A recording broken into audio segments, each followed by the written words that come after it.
قضاء حاجت کے وقت قبلے کی طرف یعنی جس طرف رخ کر کے چہرہ کر کے ہم نماز پڑھتے ہیں اس کو قبلہ کہتے ہیں۔ قبلے کی طرف چہرہ کرنا یا پیٹھ کرنا استنجے کی حالت میں منع ہے، بہت سخت منع ہے۔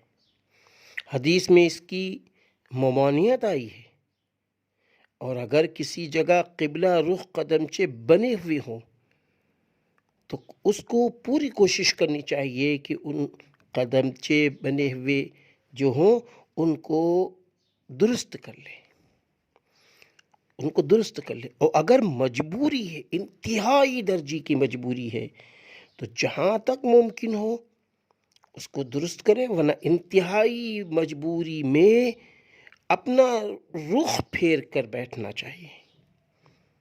یہاں تک بچے کو بھی قبلہ رخ کر کے پیشاب پاخانہ نہیں کرانا چاہیے۔